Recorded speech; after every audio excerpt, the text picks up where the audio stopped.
প্রিয় শিক্ষার্থী, আসসালামু আলাইকুম।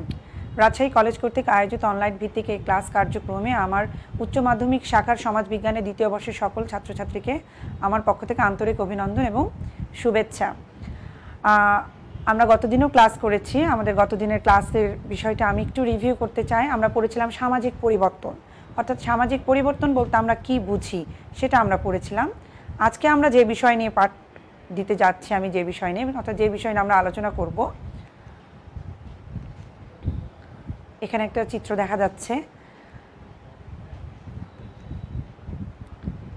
আমাদের আজকের পাঠের বিষয় বাংলাদেশের সামাজিক পরিবর্তনে শিল্পায়ন ও নগরায়নের ভূমিকা। এখানে দুটো বিষয় আছে, একটা হলো শিল্পায়ন এবং একটা হলো নগরায়ন। দুটো বিষয় কিন্তু সমাজবিজ্ঞানের দৃষ্টিভঙ্গি থেকে দেখতে গেলে কিন্তু আমাদের সমাজের সৃষ্টি থেকে শুরু করে অদ্যাবধি আমাদের সামাজিক যে পরিবর্তনটা, তার দুটো অন্যতম কারণ কিন্তু নগরায়ন এবং শিল্পায়ন। নগরায়ন বলতে আমরা কি বুঝি? What is urbanisation? নগরায়ন বলতে আমরা বুঝি urbanization is the movement of population from rural to urban areas and the resulting increasing proportion of a population that resides in urban rather than rural places. অর্থাৎ প্রথম কথাই যেটা বলছে যে কি আরবানাইজেশন হলো, আমরা একটু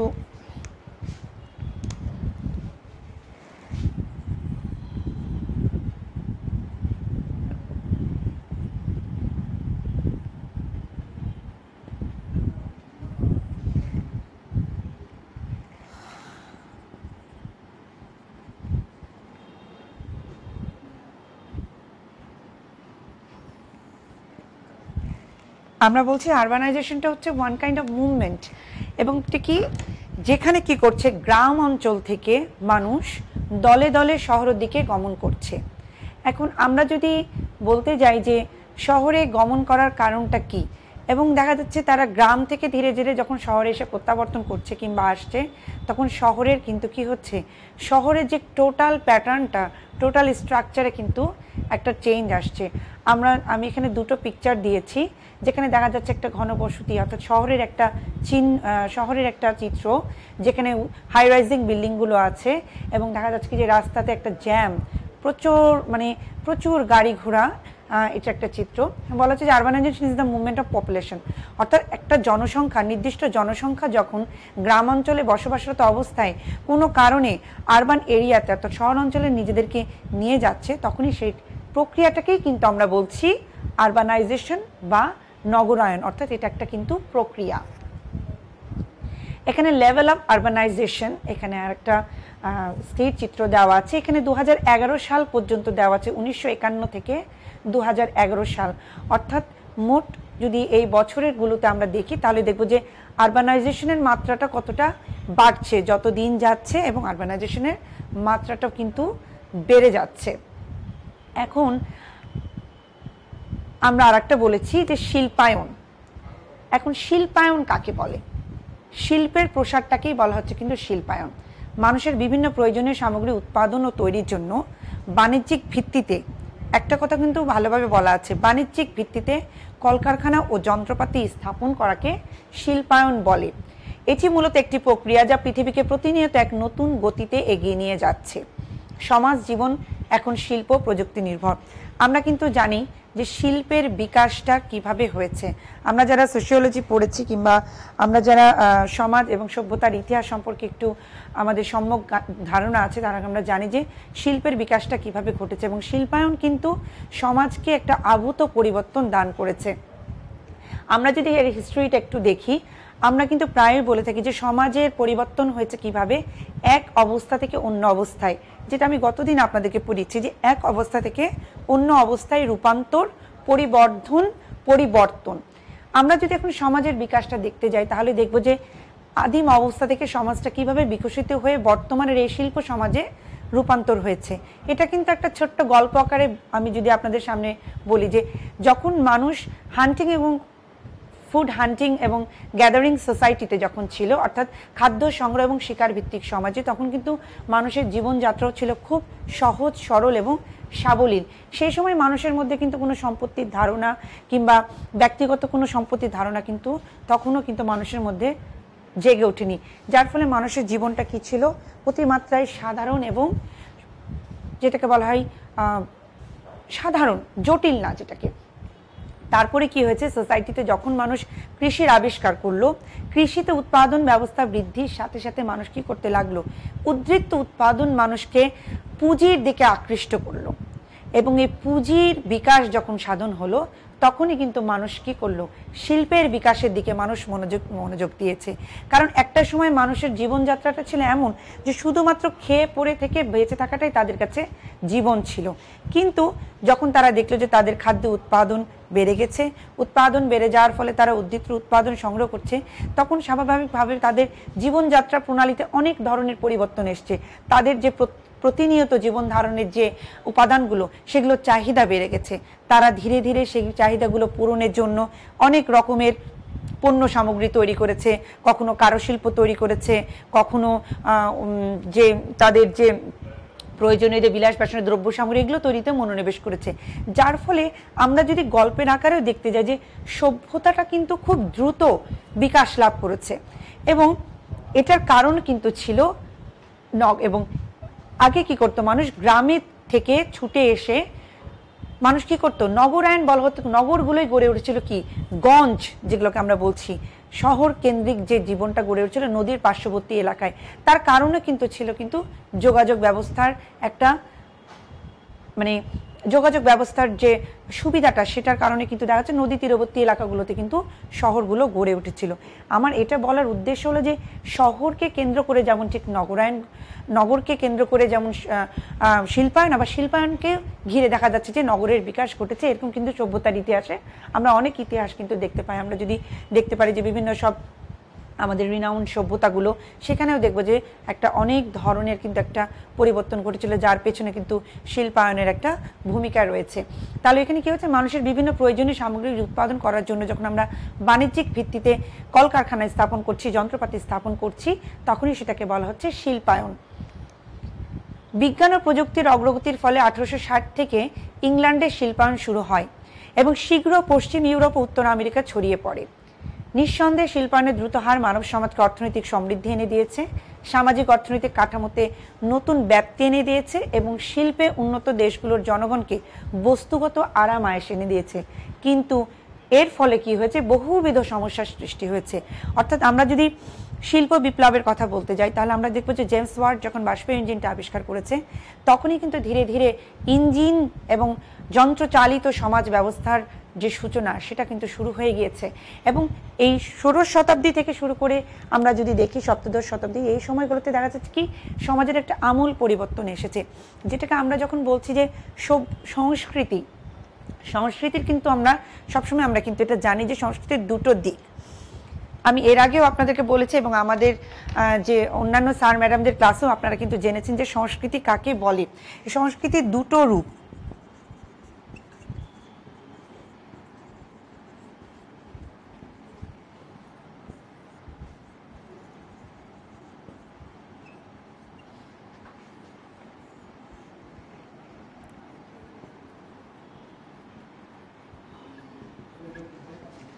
এই শিল্পায়নটা কি কি ছিল, শিল্পায়নটা ছিল কিন্তু মানুষের বস্তুগত সংস্কৃতির একটা বিকাশ। যখন মানুষ শিল্পের বিকাশ করা শুরু করে দিল, তখন স্বাভাবিকভাবে উৎপাদনের মাত্রা দ্রুত হারে বেড়ে যেতে লাগলো। কারণ আগে যেটা ছিল ম্যানুয়াল লেবার, অর্থাৎ দৈহিক শ্রম দিয়ে যে উৎপাদন, সেটা যখন বাই টার্ন যন্ত্র নির্ভর হয়ে গেল, তখন কিন্তু উৎপাদনের মাত্রাও বৃদ্ধি পেতে থাকলো। উৎপাদনের মাত্রা বৃদ্ধি পাওয়ার সাথে সাথে এখানে বলা হয়েছে যে একটা অর্থনৈতিক সমৃদ্ধি চলে আসলো, যেটা কি হলো, যে আমার অর্থনৈতিক যে স্ট্রাকচারটা সমাজের যে অর্থনৈতিক অবকাঠামো, সেটাতে পরিবর্তন আসলো। যার ফলে কি হলো, মানুষ কিন্তু স্বাভাবিকভাবে তাদের জীবনযাপন হয়ে পড়লো বস্তু নির্ভর। ঠিক যেমনটা আমরা এখন দেখতে পারি যে আমাদের প্রতিনিয়ত আমরা কিন্তু বস্তুর উপর নির্ভর করে আমাদের জীবন পরিবাহিত করছি। শিল্পায়নের কতগুলো বৈশিষ্ট্য রয়েছে। প্রথম বৈশিষ্ট্য যেটা, যান্ত্রিক প্রযুক্তির ব্যবহার, যেটা আমরা একটু আগে আমি বলেছি। দ্বিতীয় হলো বৃহদায়তন উৎপাদন প্রক্রিয়া। তৃতীয়, মুদ্রা বিনিময় ব্যবস্থার ব্যাপক প্রসার। চতুর্থ, মজুরি ভিত্তিক শ্রম, অর্থাৎ মজুরি বিনিময়ে শ্রম ক্রয়। আর একটা প্রতিযোগিতামূলক বাজার ব্যবস্থা। অর্থাৎ শিল্পায়নের প্রথম বৈশিষ্ট্য যদি কি, যে যান্ত্রিক প্রযুক্তির ব্যবহার। অর্থাৎ শিল্পায়ন আমরা তখনই বলবো তাকে যেখানে যন্ত্রপাতির ব্যবহার থাকবে এবং যান্ত্রিক সুবিধা উত্তরোত্তর দিন দিন বাড়তে থাকবে, এবং কি সে জ্ঞান এবং প্রযুক্তিগুলো ব্যবহার করে উৎপাদনের মাত্রাও বৃদ্ধি পাবে। এবং বৃহৎ আয়তন একটা উৎপাদন প্রক্রিয়া, এটা যে একটা স্বল্প পরিসরে উৎপাদন ব্যবস্থা তা কিন্তু না, বৃহৎ আয়তন একটা উৎপাদন প্রক্রিয়া। একটা প্রক্রিয়ার সাথে আরেকটা প্রক্রিয়া দেখা যাচ্ছে কি ওয়ার্কিং লাইক এ চেইনের মতো কাজ করে। মুদ্রা বিনিময় ব্যবস্থার ব্যাপক প্রসার, যখনই অর্থনৈতিক ব্যবস্থার কথা চলে আসে তখনই চলে আসে একটা মুদ্রা ব্যবস্থা, এবং শিল্পায়নের ফলে কি হচ্ছে, মুদ্রা ব্যবস্থার একটা ব্যাপক প্রসার ঘটছে। এক অঞ্চল থেকে আরেক অঞ্চলে বাণিজ্যিক সম্পর্ক স্থাপন হচ্ছে, এক অঞ্চলের মুদ্রা ব্যবস্থার সাথে আরেক অঞ্চলের মুদ্রা ব্যবস্থার বিনিময় মাধ্যম চলছে। এই শিল্পায়নকে কেন্দ্র করে কিন্তু এই যে অর্থনৈতিক একটা সমৃদ্ধি সেটা কিন্তু সূচিত হচ্ছে। মজুরিভিত্তিক শ্রম অর্থাৎ মজুরি বিনিময় শ্রম কয়, অর্থাৎ এখানে লেবারটাকে ধরা হচ্ছে, লেবার ফোর্সটাকে ধরা হচ্ছে কি মজুরির বিনিময়ে, অর্থাৎ টাকার বিনিময়ে শ্রম। তুমি শ্রম দিচ্ছ শ্রমিক এবং সেটার জন্য তোমাকে পে করা হচ্ছে। এবং প্রতিযোগিতামূলক বাজার ব্যবস্থা, আমরা কিন্তু দেখেছি যে বর্তমানে শিল্পায়িত সমাজ ব্যবস্থায় যতগুলো আর্থিক সংগঠন রয়েছে এবং অর্থনৈতিক কার্যক্রমের সাথে জড়িত যতগুলো আর্থিক প্রতিষ্ঠান রয়েছে তাদের মধ্যে কিন্তু চরম প্রতিযোগিতা বিদ্যমান। সিম্পল আমরা যদি বাজারে দেখতে যাই, আমাদের ডেইলি যে নেসেসারি যে জিনিসগুলো যদি আমরা একটা সিম্পল ছোট বাজারেও কিনতে যাই তাহলেই দেখি যে আমরা দর দাম করে কিনি। তার মানে কি যে একটা পূর্ণ প্রতিযোগিতামূলক বাজার ব্যবস্থা শিল্পায়নের মধ্যে যে আমরা বলছি শিল্পায়নের একটা অন্যতম বৈশিষ্ট্য হলো প্রতিযোগিতামূলক বাজার ব্যবস্থা। সামাজিক পরিবর্তনে শিল্পায়নের নগরায়নের প্রভাব, আমরা প্রায় বলছি যে সামাজিক পরিবর্তন, এবং সামাজিক পরিবর্তনটা সূচিত হচ্ছে কার মাধ্যমে, আমরা বলছি শিল্পায়নের নগরায়নের প্রভাব। তাহলে এই নগরায়ন এবং শিল্পায়ন সমাজে আমাদের কি কি পরিবর্তন এনে দিয়েছে? পরিবর্তনগুলোকে আমি দুটো ভাবে ভাগ করে দিয়েছি, কারণ আমি গতদিনও বলেছিলাম যে পরিবর্তন একটা প্রক্রিয়া যেটা সামনে অগ্রসর হবে, সামনের দিকে যাবে। আমরা পরিবর্তনটাকে পজিটিভ সেন্সে দেখি, কিন্তু কোনো কোনো সময় এই পরিবর্তনগুলো সমাজের জন্য কতগুলো নেতিবাচক বিষয় কিন্তু সূচিত করে। এখানে নগরায়ন এবং শিল্পায়নের ফলে কতগুলো ইতিবাচক পরিবর্তনের কথা আমি উল্লেখ করেছি। প্রথমটা যেটা, সেটা হলো কর্মক্ষেত্র তৈরি করা। আমরা দেখছি যে শহরায়ন এবং শিল্পায়ন একাধারে কি করছে, আমার কর্মক্ষেত্র তৈরি করে দিচ্ছে। গ্রাম থেকে মানুষ যখন শহরে ছুটে আসছে, সে কিসের আশায় ছুটে আসছে? তার ছুটে আসার অন্যতম কারণ কিন্তু জীবিকা, অর্থাৎ জীবিকা নির্বাহের জন্য কিন্তু সে শহরে ছুটে আসছে। এবং কেন জীবিকা নির্বাহের জন্য যখন শহরে ছুটে আসছে? কারণ সে জানছে যে সে যদি গ্রাম থেকে সরে গিয়ে শহরে যায় তাহলে সে একটা কোনো না কোনোভাবে নিজেদেরকে একটা আত্মসংস্থানের ব্যবস্থা করতে পারবে।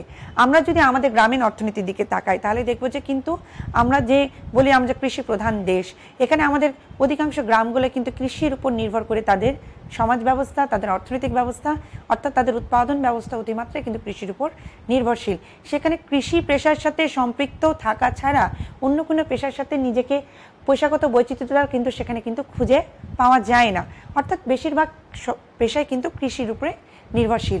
কিন্তু যখন আমরা শহরে আসছি তখন দেখব যে এখানে একটা ভ্যারিয়েশন আছে, অর্থাৎ অনেকগুলো ক্ষেত্র আছে, যেটাকে আমি দেখাচ্ছি যে এখানে যে একটা মোবিলিটি আছে, মানুষের যে গতিশীলতা, সেই গতিশীলতাটা কিন্তু এখানে আছে। সেক্ষেত্রে দেখা যাচ্ছে যে আমাদের যে সামাজিক গতিশীলতার কারণে শহর অঞ্চলে মানুষ কি করছে, ধীরে ধীরে ছুটে আসছে। এবং আমি একটা উদাহরণ দিব যে গ্রামে শুধুমাত্র কৃষক সর্বোচ্চ কি করতে পারে, সে ভ্যান চালাতে পারে কৃষিকাজ ব্যতীত, কিংবা ছোট একটা মুদির দোকানে কাজ করতে পারে। কিন্তু শহরের ক্ষেত্রে দেখা যাচ্ছে যে মানুষের কিন্তু অনেক ধরনের পেশার সাথে নিজেকে সম্পৃক্ত করতে পারে। আমরা যদি ঢাকা শহরে দিয়ে দেখি, আমাদের একটা মেট্রোপলিটন সিটি হলো ঢাকা, সেখানে কিন্তু দেখা যায় যে মানুষের বিভিন্ন ধরনের পেশা, কেউ রিক্সা চালাচ্ছে, কেউ ভ্যান চালাচ্ছে, কেউ কাগজ বিক্রি করছে, কেউ দেখা যাচ্ছে যে বাজারে গেটে বসে থেকে ছোট ছোট যে অ্যাক্সেসরিজগুলো সেগুলো বিক্রি করছে। আমাদের রাজশাহী শহরের ক্ষেত্রে যদি আমরা দেখতে চাই তাহলে দেখবো যে মার্কেটের গেটে যে বিভিন্ন ধরনের ছোট ছোট দোকানগুলো আছে, সেখানে দেখা যাচ্ছে সেফটি পিন, চুড়ি, ফিতা থেকে শুরু করে আমাদের ডেইলি নেসেসারিজ অনেক কিছু বিক্রি করছে। অর্থাৎ আমি বলছি যে শহরে অনেকগুলো ওয়ে আছে জীবিকা নির্বাহ করার ক্ষেত্রে, হ্যাঁ, কিন্তু গ্রামের ক্ষেত্রে কিন্তু এই ওয়েগুলো নাই। যার ফলে কি হয়, মানুষ এই জীবিকার তাগিদে কর্মসংস্থানের জন্য, কর্মক্ষেত্র তৈরির জন্য কিন্তু শহরে চলে আসে, স্থানান্তর গমনের মাত্রা বেড়ে যায়। যার ফলে কি হয়, যখন মানুষ প্রতিনিয়ত গ্রাম থেকে ছুটে ছুটে চলে আসছে শহরে এসে দেখা যাচ্ছে যে তাদের মধ্যে একটা স্থানান্তর গমনের যে মাত্রাটা সেটা বেড়ে যায়। ধীরে ধীরে শহরে জনসংখ্যা বৃদ্ধি পেতে থাকে, গ্রাম অঞ্চলগুলো যেখানে জনসংখ্যার মাত্রা কমতে থাকে শহরাঞ্চলে জনসংখ্যার মাত্রা বেড়ে যেতে থাকে। যার ফলে কি হয়, শহরকে কেন্দ্র করে নানাবিধ সমস্যা দেখা যায়। কখনো দেখা যাচ্ছে সেখানে ওভার পপুলেটেড, যেটা আমরা বলি যে মেট্রোপলিটন সিটিগুলোতে কিন্তু ম্যাক্সিমাম প্রবলেমে হয় কি, যে ওভার পপুলেশন, সেখানে মাত্রাতিরিক্ত লোকজন সেখানে সমাগম ঘটে। এবং সমাগম ঘটার কারণ কিন্তু আমি বলেছি প্রথমটাই, যেটা কর্মক্ষেত্র তৈরি হওয়া। শুধুমাত্র যে কর্মক্ষেত্র তা না, শহরকে কেন্দ্র করে শিক্ষার প্রসার হয়, শহরকে কেন্দ্র করে চিকিৎসার প্রসার ঘটে, এবং যতগুলো জীবনযাপনের সুযোগ সুবিধা আমরা কিন্তু কি করি, শহরে এসে কিন্তু পাই। সমাজ কাঠামোর পরিবর্তন, স্বাভাবিকভাবে সমাজ কাঠামোর একটা পরিবর্তন হয় যখন শিল্পায়ন এবং নগরায়নের সূচনা হয়। আমি কিছুক্ষণ আগেই বলেছি যে একটা শিল্পের বিকাশের মাধ্যমে কি হচ্ছে, একটা শহর তার উৎপাদন ব্যবস্থা পরিবর্তন হয়ে যাচ্ছে। কারণ একাদিকে তার বস্তুগত পরিবর্তন হচ্ছে, বস্তুগত পরিবর্তনের সাথে সাথে তার অবস্থাগত পরিবর্তনও কিন্তু সাধিত হচ্ছে। যার ফলে কি হচ্ছে, উৎপাদন ব্যবস্থাটা স্বাভাবিকভাবে যখন উৎপাদনের যে উপায় এবং উৎপাদনের যে সম্পর্ক, সেই সম্পর্কগুলো যখন পরিবর্তন আসছে, সেই সম্পর্কগুলোতে যখন মোবিলাইজেশন ঘটছে, তখন কিন্তু স্বাভাবিকভাবে কিন্তু আমার বেসিক স্ট্রাকচারের মাধ্যমে কিন্তু আমার সুপার স্ট্রাকচারটা কিন্তু প্রভাবিত হচ্ছে। অর্থাৎ আমার উৎপাদন প্রণালী, আমার উৎপাদন ব্যবস্থা, আমার যে জ্ঞান, শিক্ষা, আমার ভূমিকা, আমার আইন, ইনফোর্স, সব কিছুতে কিন্তু একটা ভূমিকা রাখছে। আরটা যেটা বলছে সামাজিক গতিশীলতা বৃদ্ধি, শহরে কিন্তু দেখবেন যে শহরের চিত্রটা কেমন হয়, সোশ্যাল মোবিলিটিটা কেমন শহরের ক্ষেত্রে, প্রতিটা মানুষ কিন্তু তাদের নিজ নিজ কাজ নিয়ে ব্যস্ত, এবং প্রতিটা মানুষ কি করছে, নিজেদের আত্মসংস্থানের মাধ্যমে নিজেদের উন্নয়ন সাধনের যে প্রয়াস, সেটাতে সর্বদা সচেষ্ট থাকছে, এক কাজ থেকে আরেক কাজে সুইচ করছে। একই মানুষ দেখা যাচ্ছে যে 2-3টা উপায়ে নিজের জীবিকা নির্বাহ করছে, যেটা কিন্তু গ্রামের ক্ষেত্রে এটা লক্ষ্য করা যায় না। মূল্যবোধ ও নৈতিক দৃষ্টিভঙ্গির পরিবর্তন, আমরা দেখছি যে যখন শিল্পায়ন এবং নগরায়ন ঘটছে, তার ফলে কি হচ্ছে, যে আমাদের যে নৈতিক মূল্যবোধগুলো সেগুলো কিন্তু পরিবর্তন হয়ে যাচ্ছে। আমরা শহর কালচার যেটাকে বলি, অর্থাৎ কি আরবান কালচার, আমরা নিজেদেরকে কি করছি, শহর যে সংস্কৃতি, সেই সংস্কৃতির সাথে নিজেদেরকে অ্যাডপ্ট করছি, নিজেদেরকে মানিয়ে নিচ্ছি। যার ফলে কি হচ্ছে, আমাদের যে ডেইলি লাইফ প্যাটার্ন সেটা কিন্তু পরিবর্তন হচ্ছে, এবং দেখা যাচ্ছে যে আমাদের দৃষ্টিভঙ্গির পরিবর্তন আসছে। গ্রামকেন্দ্রিক জীবন ব্যবস্থায় যখন আমরা কুসংস্কারচ্ছন্ন কিংবা কতগুলো রীতিনীতির মাধ্যমে, কতগুলো কি বলবো যে ঐতিহ্যবাহী রীতিনীতির মাধ্যমে যখন নিজেদেরকে আবদ্ধ করে রাখছিলাম, ঠিক তখন যখন শহরে এসে প্রত্যাবর্তন করলাম, তখন দেখলাম যে এখানকার জীবন ব্যবস্থা অনেকটাই আধুনিক। এখানে জীবনযাপনের জন্য অনেকগুলো সুযোগ রয়েছে, অনেক মাধ্যম রয়েছে, এবং জীবনযাপন ব্যবস্থা উন্নতকরণের জন্য অনেক ধরনের বিলাস ব্যাসন কিন্তু রয়েছে। যার ফলে কি হয়, এই জিনিসগুলো আমাদের মূল্যবোধ এবং দৃষ্টিভঙ্গিগুলোকে কিন্তু ধীরে ধীরে পরিবর্তন করে, এবং দেখা যাচ্ছে যে অনেক ক্ষেত্রে আমাদের সচেতনতা বৃদ্ধি করে, অনেক ক্ষেত্রে দেখা যাচ্ছে যে আমাদের জন্য কি করে, অনেকগুলো দ্বার উন্মুক্ত করে, সম্ভাবনার দ্বার উন্মুক্ত করে। রাজনৈতিক সচেতনতা বৃদ্ধি, এবং দেখা যাচ্ছে যে শহরায়নের নগরায়নের ফলে মানুষ একেবারেই যে তাদের ট্র্যাডিশনাল ইথিক্যাল যে রাজনৈতিক যে দৃষ্টিভঙ্গিগুলো, সেগুলো তারা কিন্তু পরিবর্তন করতে পারে। তাদের যে নিত্য নতুন তারা যে নিয়মগুলো কিংবা রাজনৈতিক ইশতিহারগুলো, এগুলো সম্পর্কে নিজেদের সচেতনতা বৃদ্ধি করা, নিজেদেরকে সেখানে সম্পৃক্ত করা, এগুলো কিন্তু শহরায়ন নগরায়নের মাধ্যমে হয়। এবং আরেকটা যেটা হচ্ছে যে সবচেয়ে প্লাস পয়েন্ট, প্রযুক্তির বিকাশ কিন্তু গ্রামের তুলনায় নগরে কিন্তু অধিক মাত্রায় সূচিত হয়। এবং আরেকটা যেটা বলছি যে গ্রামীণ সংস্কৃতির পরিবর্তন, আমরা কিছুক্ষণ আগে বলেছি যে গ্রামীণ সংস্কৃতির পরিবর্তন হচ্ছে, এটা আমরা যারা সোশিওলজিক্যাল পার্সপেক্টিভ থেকে দেখি, তাহলে আমি দেখব যে এখানে একটা চেইন কাজ করছে এবং একটা মাধ্যম কাজ করছে, অর্থাৎ মধ্যস্থভোগী। অর্থাৎ কিছু মানুষ যখন গ্রাম থেকে শহরে আসছে, তখন তারা কি করছে, শহরের কিছু সংস্কৃতিকে নিয়ে গিয়ে গ্রামে স্থাপন করার চেষ্টা করছে। যার ফলে কি হচ্ছে, গ্রামীণ সংস্কৃতিতে একটা পরিবর্তন আসছে। এখন আমরা যদি আমাদের বর্তমান বাংলাদেশের প্রেক্ষাপটে যদি দেখতে চাই, বাংলাদেশের প্রেক্ষাপটে দেখতে গেলে দেখবো যে আমাদের বর্তমানে বাংলাদেশে যে গ্রামগুলো রয়েছে, অধিকাংশ গ্রামে কিন্তু এখন টিভি রয়েছে, তারপরে মোবাইল ফোনের ইউজ তো আছে, সেখানে দেখা যাচ্ছে স্যাটেলাইট পৌঁছে গেছে এবং সেখানে দেখা যাচ্ছে যে প্রযুক্তির একটা আমূল পরিবর্তন ঘটেছে, যার ফলে মানুষের যে গদবাঁধা যে গ্রামীণ যে জীবনটা, সেই জীবনে কিন্তু একটা আমূল পরিবর্তন আসে কিন্তু এই শহরায়ন এবং নগরায়নের ফলে। এবং এটা হয় কিন্তু স্থানান্তর গমনের ফলে। গ্রাম থেকে মানুষ শহরে যাচ্ছে, শহর থেকে আবার যখন তারা কোনো অকেশনে আবার গ্রামে যাচ্ছে, তখন দেখা যাচ্ছে তারা তাদের শহরের ধ্যান ধারণা গ্রামে নিয়ে গিয়ে সেখানে পরিবর্তন আনতে, সেখানে অবকাঠামোগত পরিবর্তন আসছে, কখনো সেটা বস্তুগত পরিবর্তনের রূপ ধারণ করছে, আবার কখনো কখনো সেটা অবস্তুগত যে সংস্কৃতি সেটারও কিন্তু পরিবর্তন নিয়ে আসছে। বহির্বিশ্বের সাথে যোগাযোগ, আরেকটা যেটা হচ্ছে গ্রাম শহরায়ন এবং যেটাকে বলছি যে শিল্পায়নের ফলে কি হচ্ছে, আপনার অন্যান্য যে দেশগুলো, অন্যান্য দেশের সংস্কৃতির সাথে, অন্যান্য দেশের অর্থনৈতিক ব্যবস্থার সাথে অন্যান্য দেশের যোগাযোগ মানে স্থাপিত হচ্ছে এবং তাদের যে দেখা যাচ্ছে তাদের ইতিহাস ঐতিহ্যের সাথে আমাদের একটা যোগাযোগ স্থাপন হচ্ছে। নেতিবাচক পরিবর্তন, নেতিবাচক পরিবর্তনে রয়েছে প্রথমে যে পারিবারিক কাঠামোর পরিবর্তন।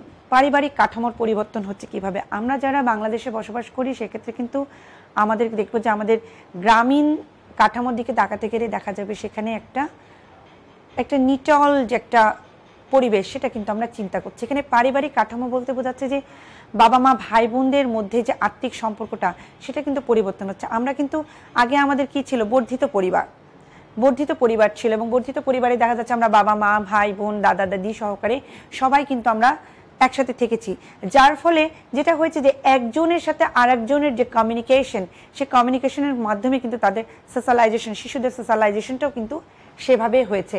কিন্তু বর্তমানে এসে দেখা যাচ্ছে যে শহরায়ন এবং নগরায়নের ফলে মানুষের প্রফেশনাল মোবিলিটি এত বেড়ে গেছে, মানুষের জীবনের বৈচিত্র্যতা এত বেশি বেড়ে গেছে, মানুষের জীবনও কিন্তু আগের মতো এত সহজ সরল কিংবা সাবলীল নেই। কিছু হলেই দেখা যাচ্ছে মানুষ কি করছে, সহজেই দেখা যাচ্ছে বৈবাহিক সম্পর্কে সম্পর্কিত হওয়ার পরে দেখা যাচ্ছে তাদের মধ্যে পারিবারিক সংঘাত বেড়ে যাচ্ছে। সংঘাত বেড়ে যাওয়ার ফলে তাদের মধ্যে ডাইভোর্স রেট বেড়ে যাচ্ছে। যখন বিবাহ বিচ্ছেদ বেড়ে যাচ্ছে তখন স্বাভাবিকভাবে কি হচ্ছে, সিঙ্গল ফ্যামিলিতে যে বাচ্চাগুলো বেড়ে উঠছে তাদের মধ্যে কিন্তু একটা মানসিক পরিবর্তন লক্ষ্য করা যাচ্ছে। তারা কিন্তু নিজেদেরকে ইতিবাচক দৃষ্টিভঙ্গির মাধ্যমে কিন্তু বেড়ে উঠছে না, যার ফলে কি হচ্ছে, পারিবারিক সংঘাত, পারিবারিক যে দ্বন্দ্ব সেগুলো বেড়ে যাচ্ছে এবং পরিবারগুলো কি হচ্ছে, ভেঙে ছোট ছোট আকার ধারণ করছে, যার ফলে যেটা একটা তার কিন্তু একটা অর্থনৈতিক কি বলে একটা পরিবর্তন এবং একটা যেটাকে বলা হচ্ছে প্রভাব আমরা লক্ষ্য করতে পারছি। কারণ একসময় দেখা যাচ্ছে যে বর্ধিত পরিবারগুলোতে, জয়েন্ট ফ্যামিলিগুলোতে আর্থিক যে ইনকাম আয়টা সেটা দেখা যাচ্ছে সমগ্রভাবে ডিস্ট্রিবিউটেড হতো, সকলের মাধ্যমে বন্টন করা হতো। কিন্তু যখন পরিবারের আকারগুলো ধীরে ধীরে ছোট হয়ে আসছে তখন স্বাভাবিকভাবেই কিন্তু মানুষ কি করছে, তার জগৎটাও কিন্তু ছোট হয়ে যাচ্ছে, অর্থনৈতিক কার্যাবলীগুলো তাদের বেড়ে যাচ্ছে। কারণ ছোট্ট একটা সংসারের মধ্যে দেখা যাচ্ছে অনেক ব্যয় নির্বাহ করার জন্য তাকে বিবিধভাবে নিজেদের চিন্তা করতে হচ্ছে। এবং একটা যেটা হয়েছে যে শহরায়নের ফলে, নগরায়নের ফলে মেয়েরা দেখা যাচ্ছে অধিকাংশ নিজেদেরকে অনেক কাজের সাথে নিজেদেরকে সম্পৃক্ত করছে, যার ফলে দেখা যাচ্ছে যে তাদের যে পারিবারিক ভূমিকাগুলো সেগুলোও কিন্তু পরিবর্তন হচ্ছে, যেটা কখনো আমাদের সোসাইটি সানন্দে মেনে নিচ্ছে, আবার কখনো দেখা যাচ্ছে মেনে নিচ্ছে, যার ফলে দেখা যাচ্ছে যে দৈনন্দিন একটা কলহ দ্বন্দ্ব পরিবারের মধ্যে হতেই থাকছে। অপরাধ প্রবণতা, শহর এবং আমরা প্রায় বলে থাকি যে নগর এবং শহরকে কেন্দ্র করে একটা ব্যাপক যে বিষয় আমাদের মধ্যে লক্ষ্য করা যায় সেটা হলো যে অপরাধ প্রবণতা বেড়ে যায়। এবং আমরা কিন্তু বলতে গেলে বলি যে শহর এবং নগর হলো কি, নগরগুলোকে কেন্দ্র করে অপরাধ প্রবণতার মাত্রা বেড়ে যাচ্ছে। শিল্পের বিকাশের ফলে যখন মানুষ নগরে ছুটে আসছে তখন দেখা যাচ্ছে সেখানে এত পেশাজীবী মানুষ সেখানে, এবং তাদের ফলে কি হচ্ছে যে মানুষ দ্রুত নিজেদের জীবনটাকে পরিবর্তন করতে যাচ্ছে।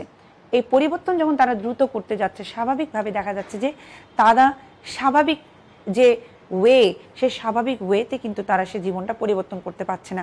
তখন দেখা যাচ্ছে তারা নিজেদেরকে অপরাধের সাথে লিপ্ত করে ফেলছে। কখনো তারা চুরি ডাকাতি, এবং গ্রামাঞ্চলে যে চুরি ডাকাতি কিংবা গ্রামাঞ্চলে যে অপরাধ প্রবণতা নেই তা কিন্তু না, কিন্তু শহরের ক্ষেত্রে অপরাধ প্রবণতা যখন আমরা দেখতে যাই তখন দেখবো যে এটা কিন্তু একটা অর্গানাইজড ফর্মে হচ্ছে, অর্থাৎ গ্যাং এবং অর্গানাইজড ফর্মে হচ্ছে, এবং এটা একটা প্রাতিষ্ঠানিক রূপও অনেক সময় পেয়ে যাচ্ছে অপরাধ চক্রটা।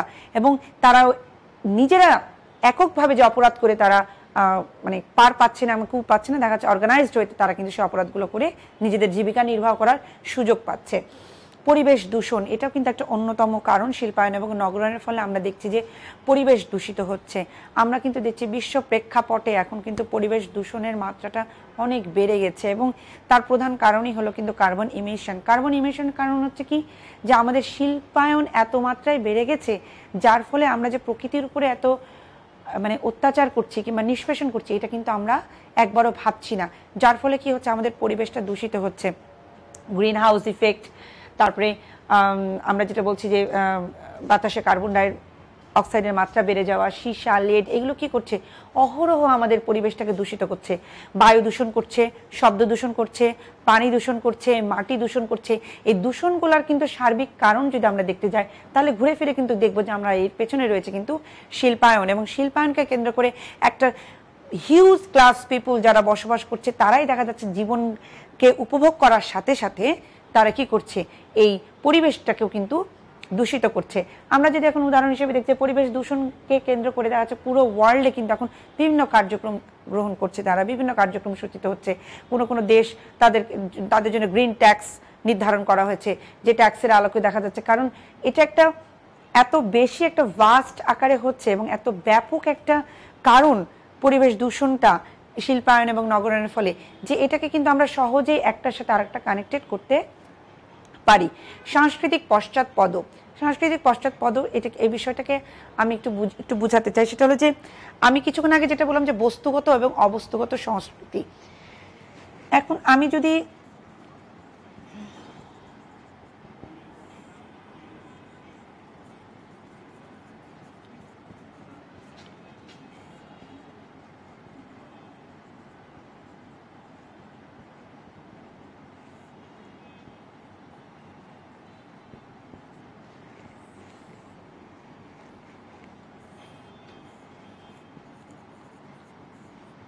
আমরা বলি কিন্তু কালচারাল ল্যাক থিওরি, এবং এই থিওরির জনক হলেন আমাদের অকমান, এবং উনি বলছেন যে যখন আমার বস্তুগত সংস্কৃতিটা দ্রুত হারে এগিয়ে যায়, তার সাথে তাল মিলিয়ে যখন আমরা অবস্তুগত সংস্কৃতিটার দিক থেকে পেরে উঠি না, তখনই কিন্তু একটা ল্যাক তৈরি হয়, অর্থাৎ একটা গ্যাপ।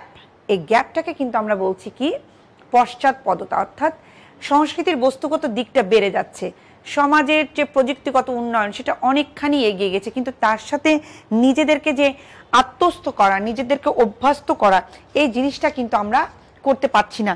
যার ফলে কি হচ্ছে, আমরা অনেকটা পিছিয়ে পড়ছি। এই পিছিয়ে পড়ার কারণটা হচ্ছে কি, অনেক সময় আমার মানসিক দ্বন্দ্ব তৈরি করছে, অনেক সময় আমার সামাজিক যে পরিবর্তন, সেটাকে দ্রুত পরিবর্তনের যে ধারাটা, সেটাকে কিন্তু ব্যাঘাত ঘটাচ্ছে, বিঘ্ন ঘটাচ্ছে। মূল্যবোধ ও অবক্ষয়জনিত সমস্যা, এটা হলো কি, যখন সামাজিক পরিবর্তনের ফলে, শিল্পায়নের নগরের ফলে মানুষ যখন নগরে বসবাস করছে, তখন দেখা যাচ্ছে তার পুরাতন ধ্যান ধারণাকে সে পরিবর্তন করতে যাচ্ছে। নতুন ধ্যান ধারণার সাথে নিজেদেরকে অভ্যস্ত করতে গিয়ে অনেক সময় দেখা যাচ্ছে আমরা আমাদের যে মূল্যবোধ, আমাদের যে অবক্ষয়জনিত সমস্যা, সেটাকে কিন্তু আমরা রোধ করতে পারছি না। কারণ আমরা অধিকাংশ ক্ষেত্রেই কিন্তু এখন পর্যন্ত বুঝি যে শহরায়ন মানে হলো একটা আধুনিক জীবন ব্যবস্থা, কিন্তু আধুনিক জীবন ব্যবস্থা আর আধুনিকায়ন কিন্তু এক জিনিস নয়। আধুনিক জীবন ব্যবস্থার সাথে অভ্যস্ত হওয়া মানে এই নয় যে তুমি তোমার মানসিক পরিবর্তনটাকে এমন জায়গায় নিয়ে যাবা যেখানে তুমি ভালো মন্দের বিচারটা তুমি করতে পারবা না। তো দেখা যাচ্ছে যে শহরায়নের ফলে মানুষ কি করছে, গ্রাম থেকে ছুটে এসছে নগরে, কিন্তু নগরের যে সংস্কৃতিটা, সেটাকে সে আত্মস্থ করতে করতে অনেক সময় তার যে মূল্যবোধ, সেটাকে সে বিসর্জন দিচ্ছে, যার ফলে নানা ধরনের অবক্ষয়জনিত সমস্যা হচ্ছে। এবং দেখা যাচ্ছে যে আমাদের যে সংস্কৃতির আলোকে যে শ্রদ্ধা, ভালোবাসা এবং আমাদের যে কর্তব্য পরায়ণতা, এই জিনিসগুলোর ক্ষেত্রে এই সমস্ত মূল্যবোধগত বিষয়গুলোতে এবং নৈতিকতার ব্যাপারে কিন্তু অনেকটাই পরিবর্তন আসছে, যেটা কিন্তু সমাজকে কি করছে, সমাজের জন্য একটা নেতিবাচক ভূমিকা পালন করছে। মাদকাসক্তি, এটা যে শহরাঞ্চলে অধিকাংশ দেখা যায়, যে শহরাঞ্চলে মাদকাসক্তি দেখা যায়, এবং দেখা যায় যে ছোট ছোট শিশুরা, আমি এখানে ছবি দিয়েছি কিছু, যে ছোট ছোট যে বাচ্চারাও, তারা দেখা যাচ্ছে যে এই যে রেল লাইনের ধারে থেকেছে, এবং থেকে দেখা যাচ্ছে যে মাদক সেবন করছে, তারা মাদক সেবন করছে, এবং তারা মাদক সেবন করার খুব সহজেই দেখা যাচ্ছে তারা মাদকটা পেয়ে যাচ্ছে। খুব সহজেই সেই মাদকগুলো তারা পেয়ে যাচ্ছে এবং সে মাদক সেবন করছে, যার ফলে কি হচ্ছে মাদকাসক্তির হার কিন্তু গ্রামের তুলনায় শহর অঞ্চলগুলোতে বেশি। এবং এটার কারণ কিন্তু ওই যে বললাম দ্রুত শিল্পায়নের ফলে মানুষ কি করছে শহর অঞ্চলে ছুটে চলে আসছে ঠিকই, কিন্তু অনেক সময় দেখা যাচ্ছে সে আত্মসংস্থান করতে পারছে না, কারণ আত্মসংস্থান করার জন্য তার যে যোগ্যতা সেই যোগ্যতাটাতে সে কিন্তু সেখানে প্রতিযোগিতায় সে টিকে থাকতে পারছে না, যার ফলে সে যে কোনো কাজে নিজেকে সম্পৃক্ত করছে এবং সেখান থেকে সে আয় রোজগার করার চিন্তা করছে, যার ফলে যা হচ্ছে যে মানুষ খুব সহজে দেখা যাচ্ছে এই সমস্ত চক্রগুলোর সাথে জড়িয়ে যাচ্ছে, মাদকাসক্ত হচ্ছে, কখনো অন্যায় করছে, কখনো চাঁদাবাজি, কখনো গ্যাং যে অন্যায়গুলো কিংবা অপরাধগুলো সেগুলোর সাথে জড়িয়ে যাচ্ছে। এবং নগরের ক্ষেত্রে যেটা একটা আমি বলতে পারি না যে অপরাধ প্রবণতা থেকে যেটা হোয়াইট কালার ক্রাইম যেটাকে আমরা বলছি, যে হলো যে ভদ্রবেশী অপরাধ, এই নগরের ক্ষেত্রে দেখা যায় যে ভদ্রবেশী অপরাধগুলো কিন্তু অধিকাংশ এই নগরেই দেখা যায়, যে যারা খুব মানে ভদ্রবেশে তারা বিভিন্ন অপরাধ করছে। পতিতাবৃত্তি, এটা হলো যে দেখা যায় যে নগর থেকে শহরে যখন গ্রাম থেকে মানুষ চলে আসছে তখন ছোট ছোট কন্যা শিশুরা দেখা যাচ্ছে নিজেদেরকে কোনোভাবে টিকে থাকার জন্য তারা অনেক সময় দেখা যাচ্ছে যে এই সমস্ত যে মানে অবক্ষয়মূলক যে কাজ তাদের সাথে তারা বাধ্য হয়ে জড়িয়ে পড়ছে, এবং তাদেরকে নিয়েও দেখা যাচ্ছে একটা ব্যবসায়ী চক্র গড়ে উঠছে যারা তাদেরকে নিয়ে ব্যবসা করতে চাচ্ছে, কারণ এই ব্যবসাতেও তারা কি হচ্ছে নিজেকে সফল করতে চাচ্ছে।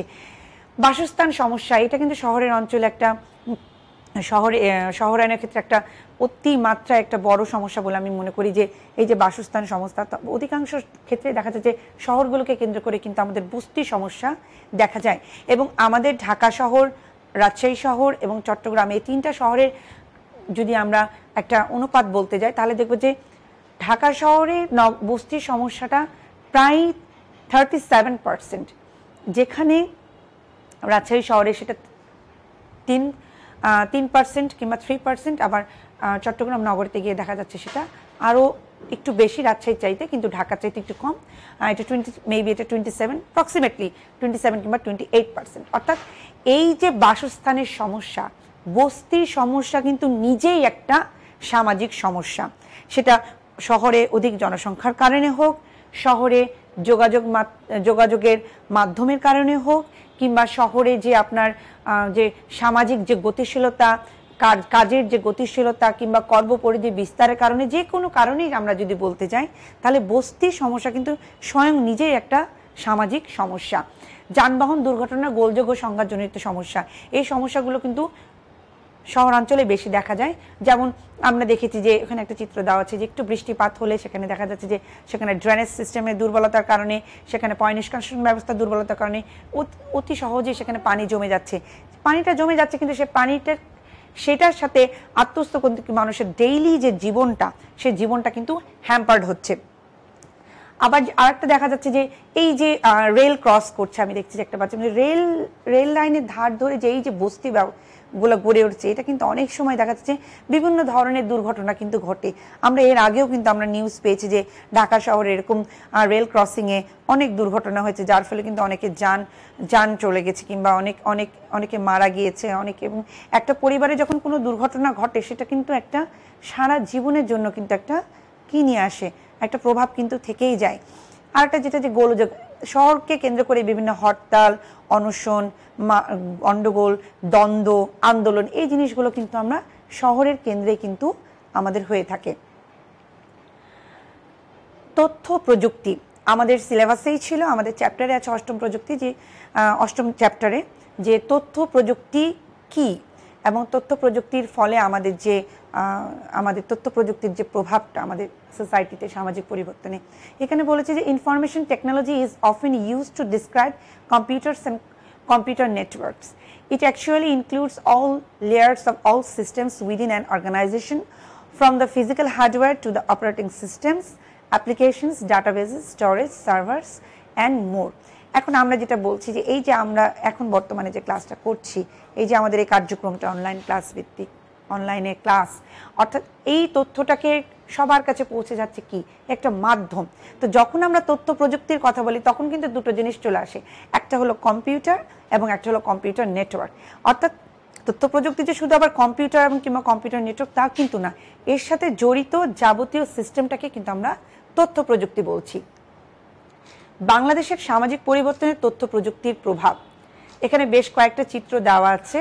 চিত্রগুলো দেওয়ার প্রথম কারণ হলো ইনফরমেশন টেকনোলজি, আমি বলছি এটা সামনের দিকে এগিয়ে যাচ্ছে, আর ওটা ঊর্ধ্বমুখী দেওয়া আছে তো সামনের দিকে এগিয়ে যাচ্ছে। এবং ভ্যারাইটিস যে বিষয়গুলো আছে, যেমন তথ্য প্রযুক্তি কানেক্টেড করছে পুরো গ্লোবটাকে, অর্থাৎ পুরো বিশ্বটাকে আমরা কানেক্টেড করছি through computers, through internet, through different types of electronic gadgets.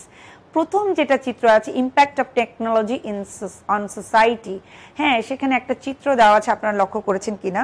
অর্থাৎ আমরা যখন সোশিওলজি পড়ি এবং সোশিওলজিতে আমরা যখন সামাজিক নৃবিজ্ঞান পড়ি তখন কিন্তু আমরা এটা বলি যে মানুষের যে দৈহিক বৈশিষ্ট্যটা তার সৃষ্টির শুরু থেকে আজ অবধি কিন্তু অনেকটাই চেঞ্জ হয়ে এসছে। এবং এটা খুবই ফানি একটা ছবি, কিন্তু তারপরেও কিন্তু এখানে কিন্তু আমাদের রিয়ালিটিকে ফোকাস করছে। যেমন একটা বানরের অবয়ব থেকে ধীরে ধীরে ধীরে মানুষের যে ইরেক্ট পোস্চার, অর্থাৎ আমাদের যে মেরুদণ্ডের যে হাড়টা সেটা ধীরে ধীরে সোজা হতে হতে হতে আমাদের এই অবস্থায় এসছে, এবং পূর্বের অবস্থাতেই কিন্তু আমরা চলে এসেছি। দেখেন এখানে লাস্টে দেখা যায় যে কম্পিউটারে বসে আমরা কাজ করছি এবং পূর্বের অবস্থাতে। নিচে যেটা আছে যে মোবাইল ফোনের বিভিন্ন ফাংশন, অর্থাৎ মোবাইলের মধ্যে যে একটা বিবর্তন ঘটেছে, এভলিউশন যেটাই বলেন, সেটার একটা চিত্র দেওয়া আছে। তারপরে আমরা পাশাপাশি দেখছি, এই ছবিটা দেখে আমরা কি অনুমান করছি যে তিনটা মানুষ তারা পাশাপাশি বসে আছে, কিন্তু all of them are not talking with each other. তারা নিজেরা কোনো কথা বলছে না, তারা কোনো বাক্য বিনিময় করছে না, বরং তারা কি করছে, তারা তাদের যে গ্যাজেট, তারা যে মোবাইল, সেটাতেই তারা ব্যস্ত আছে। লাস্ট যে ছবিটা, এটা হলো একটা মেসেজটা ছিল ফ্যামিলি কাউন্সিলিং সেন্টারে এসছে একটা ফ্যামিলি, অর্থাৎ তারা একজন ফ্যামিলি কাউন্সিলিং করতে আসছে। সেখানে তারা যখন ডাক্তারের সামনে বসেছে, কাউন্সিলরের সামনে বসেছে, তখন কাউন্সিলরের প্রশ্নটা হচ্ছে যে do you ever communicate as a family by just speaking, অর্থাৎ তোমরা যখন একসাথে থাকো, পরস্পর পাশাপাশি দেখো ফ্যামিলি মেম্বার, তোমরা কি কখনো অ্যাজ এ ফ্যামিলি মেম্বার একে অপরের সাথে কখনো কথা বলেছো? তার প্রশ্ন করার কারণটা কিন্তু দেখেন, এখানে প্রত্যেকটা মেম্বারের হাতে কিন্তু মোবাইল আছে। অর্থাৎ এটা একটা মেসেজ, আমি এটা কারণে বলছি যে নাও ডেজ আমরা সোসাইটি যারা আমরা মেম্বার, তারা আমরা আমাদের এই সমস্ত ইলেকট্রনিক গ্যাজেটগুলোর সাথে এত মাত্রায় নিজেদেরকে ব্যস্ত করে ফেলেছি, এত মাত্রায় নিজেদেরকে সম্পৃক্ত করতে ফেলেছি। যেমন আমার ক্ষেত্রে মনে হয় যে সকালবেলা ঘুম থেকে উঠে আমি প্রথম যে খোঁজাটা খুঁজি সেটা হলো কি, আমার ফোনটা কোথায়, আমার ফোনটা আমাকে পেতে হবে হাতে। ফোন আমাকে সময় বলে দেবে, ফোন আমাকে রিমাইন্ডার দিবে আজকে আমার কি কি কাজ, ফোন আমাকে বলে দেবে যে পুরো বিশ্বে কি হচ্ছে, ফোন আমাকে বলে দেবে আমার সোশ্যাল মিডিয়াতে আমার অবস্থানটা কোথায়, আমার ফোন বলে দেবে আমার বন্ধুরা কোথায় কেমন আছে। এই যে বিষয় নির্ভরতা, অর্থাৎ technology is growing so fast, এবং এটার সাথে আমরা কি করছি, নিজেদেরকে প্রতিনিয়ত অ্যাডজাস্ট করছি, যার ফলে কি হচ্ছে, আমাদের ফ্যামিলি ফাংশন কিন্তু চেঞ্জ হয়ে যাচ্ছে। এখানে আমরা দেখব যে how technology changes our daily life, our society and existing society. সামাজিক যোগাযোগ গণযোগাযোগের সহজলভ্যতা, তথ্য প্রযুক্তি কি করছে, আমাদের সামাজিক যোগাযোগ ও গণযোগাযোগের সহজলভ্যতা, অর্থাৎ তথ্য প্রযুক্তির ফলে কি হচ্ছে, আমাদের একটা আমূল পরিবর্তন সাধিত হচ্ছে। যখন আমরা চিন্তা করতে পারি, যখন লিখন পদ্ধতি আবিষ্কার হওয়ার পর, লিখন পদ্ধতি যখন আবিষ্কার হলো, তখন আমাদের কাছে মনে হলো যে একটা মাধ্যম আমরা খুঁজে পেলাম আমাদের মনের বহিঃপ্রকাশ করার জন্য। তখন আমরা কি করতাম, চিঠি লিখতাম। তখন আমরা কি করতাম, একে অপরকে চিঠি লিখতাম, এবং সেই চিঠি দেখা যাচ্ছে ডাক যোগাযোগের মাধ্যমে একে অপরের কাছে সেই মেসেজটা যেত কিন্তু অনেক পরে। কিন্তু এখন কি হচ্ছে, কম্পিউটারের মাধ্যমে, নেটওয়ার্কিংয়ের মাধ্যমে, ইন্টারনেটের মাধ্যমে, স্যাটেলাইট বলি আমরা, রেডিও, টেলিভিশন, আমরা বলছি অপটিক্যাল ফাইবার, হোয়াটএভার, এইটার মাধ্যমে কি হচ্ছে, আমাদের যে যোগাযোগ ব্যবস্থাটা খুব দ্রুত কিন্তু একজন আরেকজনের সাথে আমরা যোগাযোগ স্থাপন করতে পারছি। এবং দেখা যাচ্ছে যে কি, যে আমাদের যে ওয়ে অফ লাইফ, সেটাতে কিন্তু একটা পরিবর্তন সাধিত হয়েছে।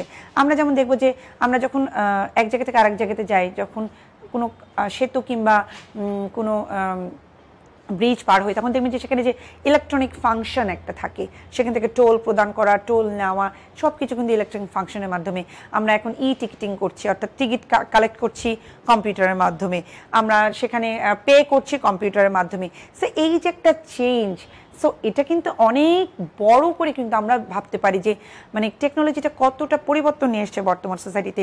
কিন্তু যেহেতু সংক্ষিপ্ত একটা সময়ের মাধ্যমে ক্লাসটা আমাকে বলতে হবে, আমি একটু একটু করে আপনাদেরকে জাস্ট একটু নক দিচ্ছি। আর এটা হচ্ছে জ্ঞান অর্জনের উপায়, আমাদের জ্ঞান অর্জনের উপায়ও কিন্তু অনেক চেঞ্জ আসছে। আগে হতো কি আমরা ভার্চুয়াল লাইব্রেরির কথা কিন্তু আমরা চিন্তা করতে পারতাম না, কিন্তু এখন আমরা কিন্তু ভার্চুয়াল লাইব্রেরির কথা বলি। অর্থাৎ তোমার জন্য জ্ঞানের দুয়ারটা উন্মুক্ত, তুমি যেখান থেকে পারো সে জ্ঞানটা তুমি আহরণ করো।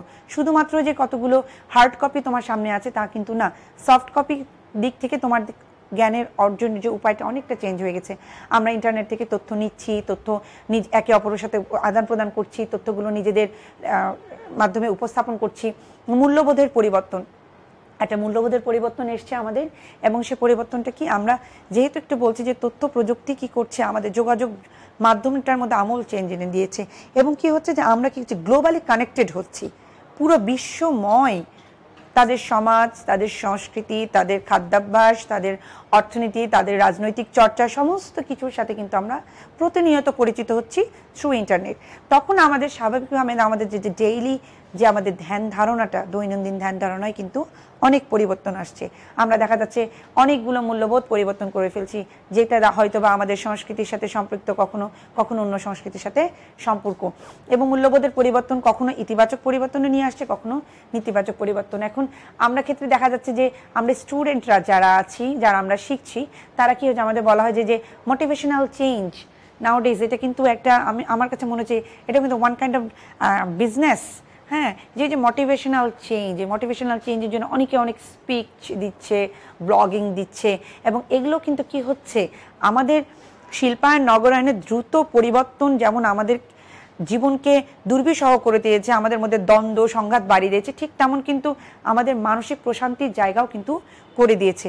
যার ফলে কি হচ্ছে আমি এই টিভি, আমি রেডিও, আমি ইন্টারনেট, আমি ফেসবুকের মাধ্যমে কি হচ্ছে আমার যে ধ্যান ধারণাগুলোর ক্ষেত্রে কিংবা আমার কোনো যে বদ্ধমূল যে ধারণাগুলো সেখান থেকে আমি বেরিয়ে আসতে পারছি। ব্যবসা বাণিজ্যের প্রসার, এটা বলার কিছুই নাই যে এটা একটা আমূল পরিবর্তন হয়েছে তথ্য প্রযুক্তির বিকাশের মাধ্যমে।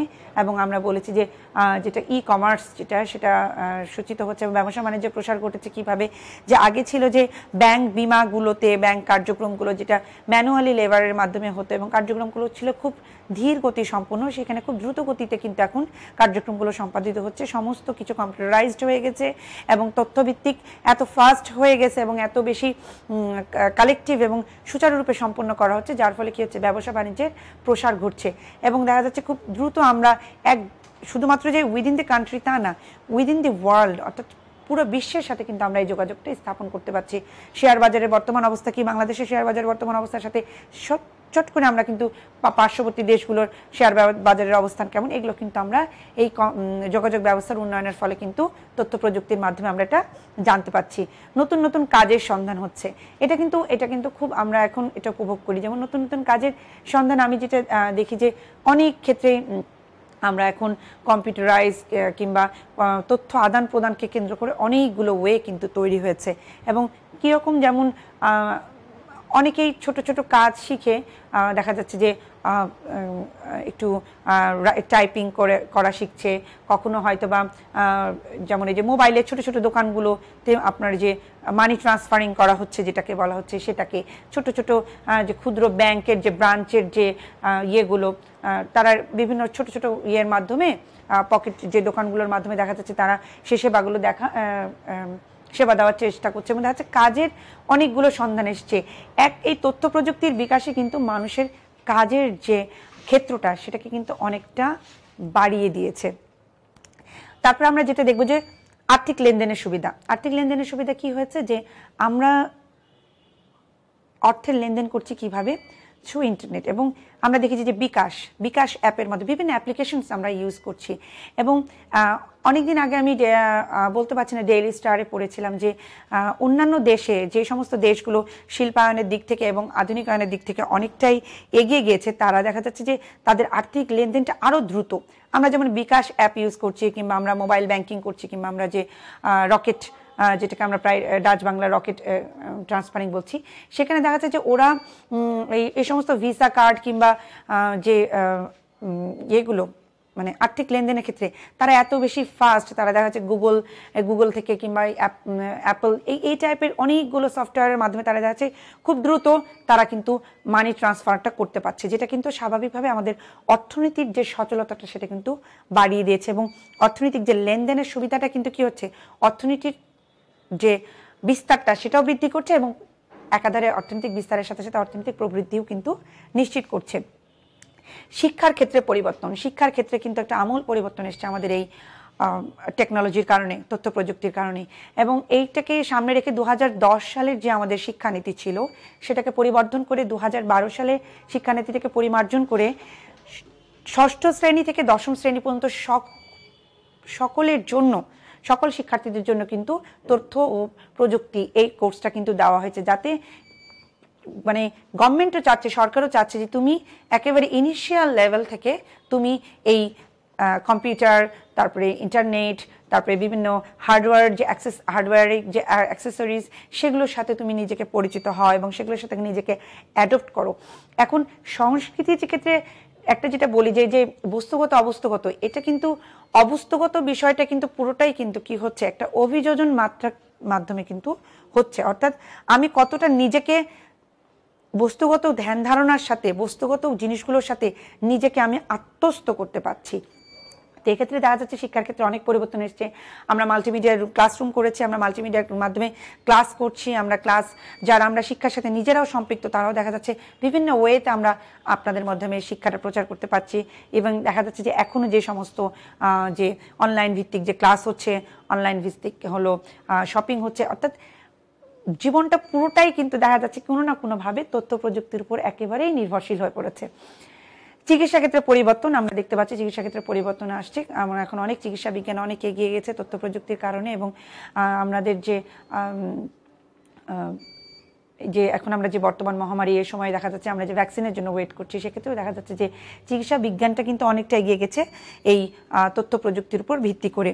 এবং চিকিৎসা ক্ষেত্রে আমার বিভিন্ন যে এই যে এক্সরে মেশিন, তারপর আলট্রাসোনোগ্রাফি, এই জিনিসগুলো কিন্তু এখন সবগুলো কিন্তু কম্পিউটার বেসড হয়ে গেছে। এখানে কিন্তু ম্যানুয়াল লেবারের চাইতে কম্পিউটারের যে সূক্ষ্ম যে যন্ত্রপাতি, সেগুলো কিন্তু আমরা দেখতে পাচ্ছি। এবং বিভিন্ন ধরনের আধুনিক যে যন্ত্রপাতির ব্যবহার, যেমন আমরা দেখছি যে পিত্তথলিতে যখন অপারেশন করা হচ্ছে ল্যাপারোস্কোপির মাধ্যমে, সেটাকে আবার ভিডিও ধারণ করা হচ্ছে, ভিডিও ধারণ করার পরে আবার সেগুলো আমরা দেখতে পাচ্ছি। তো এই যে মানুষের যে মানে চেঞ্জটা সোসাইটিতে, এই চেঞ্জটা কিন্তু একেবারে যে আমাদের আড়ালে হচ্ছে তা কিন্তু না, আমাদের সামনেই হচ্ছে, এবং আমরা কিন্তু এটা সম্পর্কে দেখতে পাচ্ছি, জানতে পাচ্ছি, বুঝতে পারছি। রাজনৈতিক জীবনে পরিবর্তন, তথ্য প্রযুক্তি কিন্তু রাজনৈতিক জীবনে একটা ব্যাপক পরিবর্তন নিয়ে আসছে। এটা যদি আমরা দেখি যে 1971 সালে যদি আমরা দেখি যে সেই সময় রেডিওর যে ভূমিকাটা কিন্তু মারাত্মকভাবে ছিল, রেডিও বাংলাদেশের ভূমিকা, এবং রেডিওর মাধ্যমে কিন্তু সমস্ত সময় আমরা সজাগ থেকেছি। ওই সময় কিন্তু রেডিও কিন্তু মানুষের যেমন একদিক ছিল বিনোদন আমি বলবো না, ওই সময় একটা ছিল অনুপ্রেরণা, হ্যাঁ, জাগরণের একটা জায়গা ছিল কিন্তু রেডিও 1971-এ। তারপরে আমরা দেখছি যে না, এখন বিভিন্ন ক্ষেত্রে বিভিন্ন সময় যে সোশ্যাল মিডিয়ার মাধ্যমে আমাদের সারা দেশের যে সংবাদগুলো, সারা দেশের যে তথ্যগুলো, সেগুলো প্রচার মাধ্যমে কিন্তু আমাদের মাঝে চলে আসছে। এবং সেই সম্পর্কে আমরা দেখাচ্ছি আমাদের নিজেদের রাজনৈতিক চেতনাটা, সেটা কিন্তু আমরা বৃদ্ধি করতে পারছি, হ্যাঁ। এবং দেখা যাচ্ছে যে সেই কারণে আমরা দেখা যাচ্ছে গণজাগরণ আমাদের যেটা হয়েছে বাংলাদেশে, এবং আরও যেটা হয়েছে যে আমরা নির্বাচন ইশতেহার সম্পর্কে জানছি, আমাদের সংবিধান সম্পর্কে জানছি। অর্থাৎ তথ্য প্রযুক্তিগুলো কি করছে, সার্বিকভাবে আমাদের জ্ঞানের দ্বারটাকে উন্মোচিত করছে, এবং কি করছে তার মাধ্যমে আমরা সচেতন হচ্ছি। আবার যেটা ইলেকট্রনিক ভোটিং, অর্থাৎ যেটা আমরা বলছি যে ভোট গ্রহণ করাটাও কি হচ্ছে এই তথ্য প্রযুক্তির মাধ্যমে, আধুনিক ওয়েতে ইলেকট্রনিক ভোটিং মেশিনের মাধ্যমে হচ্ছে। অর্থাৎ এই রাজনৈতিক ক্ষেত্রে কিন্তু একটা আমূল পরিবর্তন এসছে তথ্য প্রযুক্তির উন্নয়নের মাধ্যমে। সাংস্কৃতিক জীবনে প্রভাবিত করছে তথ্য প্রযুক্তি কিভাবে। আমি কিছুক্ষণ আগে বলেছি সংস্কৃতি কিন্তু অতিমাত্রায় কিন্তু কি অনুকরণীয় এবং অনুসরণীয়। আমরা কিন্তু খুব দ্রুত কিন্তু অন্য দেশের সংস্কৃতিগুলোকে নিজেদের মধ্যে অ্যাডপ্ট করতে পারছি। আমাদের খাদ্যাভ্যাস চেঞ্জ হয়ে গেছে, আমরা বাইরের খাবারগুলো নিজেদের দেশে বানাতে পারছি, খেতে পাচ্ছি। আমাদের পোশাক আশাক, আমাদের ধ্যান ধারণা, চিন্তা চেতনাতে কিন্তু আমূল পরিবর্তন এসেছে। কারণটা হলো কি, যোগাযোগ প্রযুক্তির মাধ্যমে আমরা কি করছি, আমরা যেটা বলছি গ্লোবাল ভিলেজ, বিশ্বায়নের যুগে একে অপরের সাথে খুব দ্রুত নিজেদেরকে সম্পৃক্ত করতে পারছি এবং খুব সহজে কিন্তু অন্যর কালচারটাকে নিজেদের মধ্যে স্প্রেড করতে পারছি, ছড়িয়ে দিতে পারছি, যেটাকে আমরা বলছি কালচারের সাথে নিজেদেরকে অভিযোজিত করতে পারছি। সরকারি কর্মকাণ্ডে পরিবর্তন সাধিত হচ্ছে। আমরা এটা দেখেছি যে সরকারি কর্মকাণ্ডে বিগত কত বছর ধরে, যেটা আমাদের মিলেনিয়াম ডেভেলপমেন্ট গোল ছিল, এখন সাস্টেনেবল ডেভেলপমেন্ট গোল যেটাকে বলছে, সেটা কিন্তু বারবারই কিন্তু তথ্য প্রযুক্তির কথা চলে আসছে এবং বিবিধ কার্যাবলীতে কিন্তু অনেক পরিবর্তন এসছে। এখন যেমন রাজনৈতিক ক্ষেত্রে যেমন আমি ইলেকট্রনিক ভোটিং এর কথা বললাম, সেরকম যদি আমি বলতে যাই যে গভর্নমেন্টের বিভিন্ন কাজগুলো কিন্তু এখন অতিমাত্রায় প্রযুক্তি নির্ভর হয়ে গেছে। যেমন ব্যাংক বিমাগুলো, তারপরে আপনার ইলেকট্রনিক যে পাসপোর্ট যেটা, তারপরে আপনার ড্রাইভিং লাইসেন্স, তারপরে টিআইএন সার্টিফিকেট, সব কিছুই যেন আমার মনে হচ্ছে যে আমরা দেখতে পাচ্ছি যে আমাদের কম্পিউটারাইজ বেসড হয়ে যাচ্ছে এবং প্রযুক্তি বেসড হয়ে যাওয়ার কারণে কাজগুলো আমাদের জন্য কিন্তু আরো সহজতর হয়েছে। আগে যেখানে দেখা যাচ্ছে 10টা কাজ সম্পাদিত, এখন দেখা যাচ্ছে সেখানে কাজের মাত্রাও বেড়ে গেছে, কাজের ধরন বেড়ে গেছে, কর্মক্ষেত্র বেড়ে গেছে, সাথে সাথে কি হয়েছে, কাজগুলো আরো সুচারুরূপে এবং কাজগুলো দেখা যাচ্ছে ওয়েল অর্গানাইজড হচ্ছে, যেটা আমি বোঝাতে চাচ্ছি। গবেষণা, কৃষি উৎপাদন ব্যবস্থার পরিবর্তন, এখানেও কিন্তু একটা ব্যাপক পরিবর্তন এসেছে। আমাদের গ্রামগুলো কিন্তু গ্রামে আমরা দেখব যে প্রতিটা ইউনিয়ন পরিষদে কিন্তু একটি তথ্য কেন্দ্র স্থাপিত হয়েছে এবং সেই তথ্য কেন্দ্র থেকে কিন্তু আমাদের কৃষকরা বিভিন্ন ধরনের তারা কিন্তু যে তথ্য সেবা তারা কিন্তু পাচ্ছে।